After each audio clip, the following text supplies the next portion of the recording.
Hola gente. Bien, hoy me gustaría hacer un comentario sobre el ensayo Las puertas de la percepción de Aldous Huxley.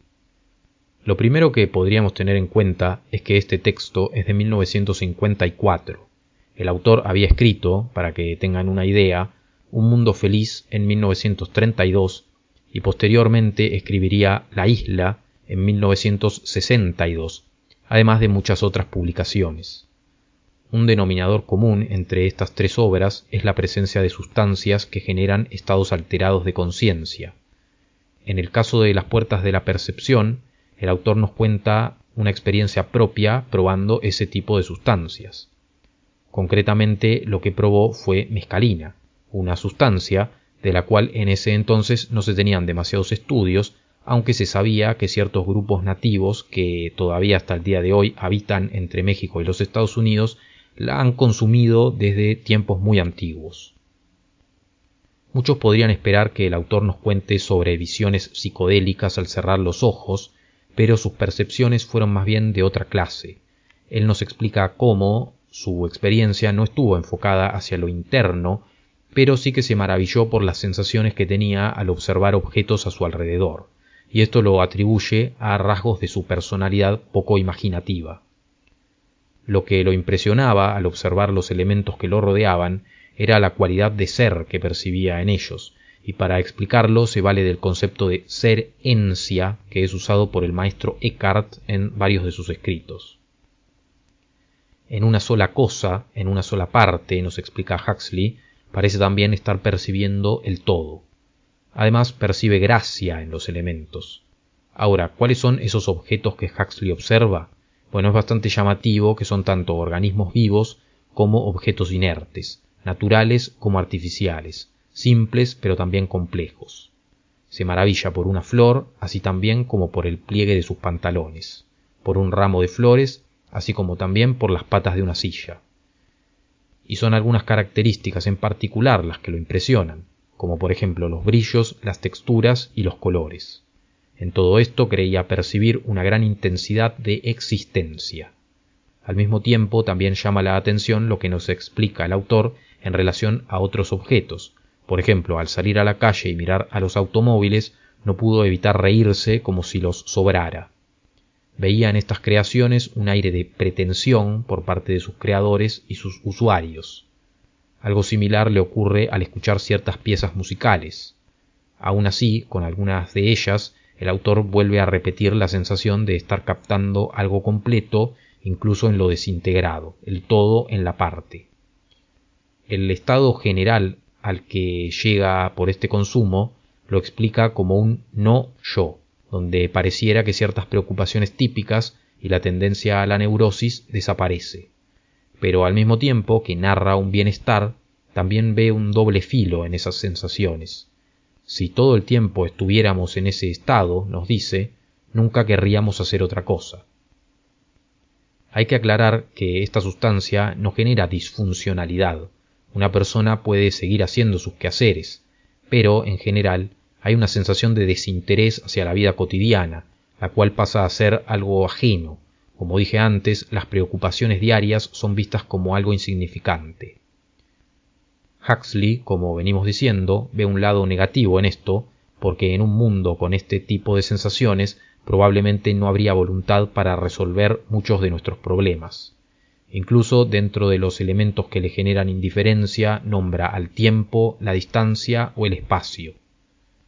A toda esta experiencia el autor la califica metafóricamente como atravesar una puerta en un muro, y nos habla un poco de cómo, a lo largo del tiempo, en distintas zonas geográficas, con diferentes tradiciones, se buscó algo que facilitara esa experiencia o al menos nos acercara a ella. Hoy por hoy ve de un modo triste, en realidad en el tiempo en el que escribió el libro vio de un modo triste, que se llegue al tabaco o al alcohol como las únicas dos puertas viables, que además sabemos que tienen efectos limitados y bastante engañosos. Cuando se menciona que este afán de trascendencia se habría buscado a lo largo del tiempo, se nombran distintos métodos o culturas y se explica cómo, evidentemente, diferentes artistas del pasado experimentaron un éxtasis al contemplar ciertos paisajes y por eso los retrataron, especialmente en el lejano Oriente, mientras que desde el siglo XX en adelante la característica del arte occidental habría sido ir hacia adentro del sujeto, hacia adentro del artista, hacia sus propias emociones y no tanto hacia la contemplación de lo externo. En el primer caso se relaciona al paisaje con lo divino, mientras que en el segundo el arte se vuelve casi que secular o ateo y no se relaciona con experimentar la trascendencia, sino con el mundo subconsciente del artista. Una de las conclusiones que el propio autor saca es que algunas personas con desórdenes mentales tal vez tienen irregularidades químicas, pero en vez de experimentar el lado bueno, como el propio autor durante ese día, lo que les pasa es que experimentan el lado malo. Con esto, Huxley pretende generar la pregunta de si estos desórdenes no pueden ser producto de una irregularidad química que a su vez se puede dar por algún hábito poco saludable tanto para la salud del cuerpo como para la mente.